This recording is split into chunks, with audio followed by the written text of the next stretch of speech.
मूर्ख राजा और चतुर मंत्री की कहानी। यदि आप मेरे चैनल में नए हो तो मेरे चैनल को सब्सक्राइब करें, शेयर करें और लाइक करें। धन्यवाद। कई सालों पहले नदी के किनारे पर एक दयक्ष नामक नगरी हुआ करती थी। इस नगरी में शासन करने वाला राजा बहुत ही मूर्ख था। वहीं राजा का मंत्री बहुत चतुर था। एक दिन शाम के समय राजा और मंत्री दोनों नदी किनारे टहलते हुए शाम का आनंद ले रहे थे।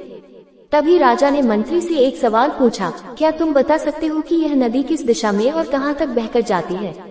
मंत्री ने राजा को तुरंत जवाब देते हुए कहा कि यह नदी पूर्व की दिशा में बहती है और यह पूरब देश तक जाती है। इस पर राजा ने कहा कि वह नहीं चाहता कि हमारे देश का पानी पूरब के देशवासी इस्तेमाल करें। राजा ने मंत्री को नदी का पानी रोकने के लिए दीवार खड़ी करने का आदेश दिया। तभी मंत्री ने राजा से कहा कि ऐसा करने पर हमारा ही नुकसान होगा।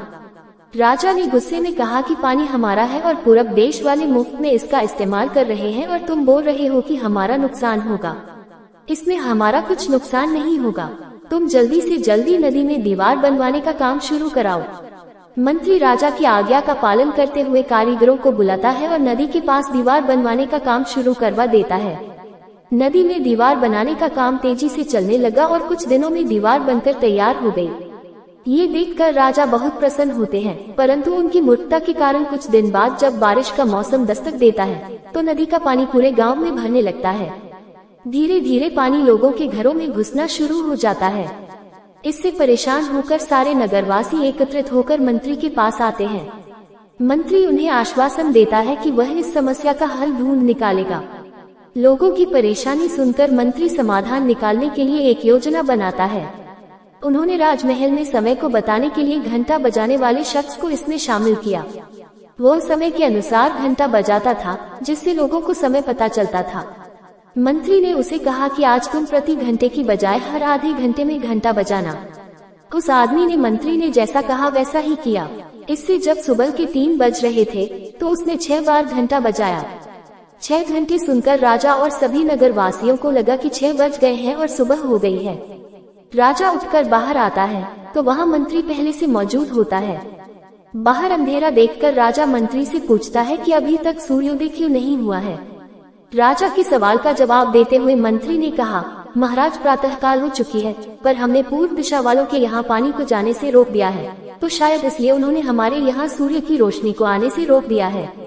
इसलिए सूर्य उदय तो हुआ है, पर हमारे देश तक रोशनी नहीं पहुँची है। ऐसा लग रहा है कि अब हमारे देश में सूरज की रोशनी कभी नहीं पहुंच पाएगी। ये सुनकर राजा चिंता में पड़ जाता है और मंत्री से पूछता है कि क्या इसका कोई उपाय नहीं है। तब मंत्री उत्तर देता है कि महाराज, अगर आप नदी का पानी छोड़ देते हैं तो हो सकता है कि वो भी सूरज को छोड़ देंगे। इससे राज्य में फिर से रोशनी आ जाएगी। राजा मंत्री को तुरंत नदी की दीवार तोड़वाने का आदेश देता है। मंत्री कारीगरों को नदी पर ले जाकर उन्हें दीवार तोड़ने के लिए कहता है।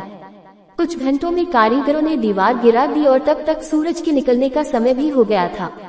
सूर्य उदय हो गया। सूर्य की लालिमा देखकर राजा बहुत खुश हुआ और मंत्री को इनाम देने की घोषणा की।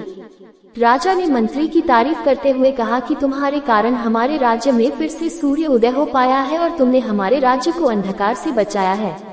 इसके बाद मंत्री कहता है कि महाराज, ये तो राज्य के लिए प्रति मेरा फर्ज था। कहानी से सीख कभी भी दूसरों का बुरा नहीं करना चाहिए और न ही उनकी तरक्की देखकर उनसे जलन की भावना रखनी चाहिए। पूरी कहानी सुनने के लिए धन्यवाद।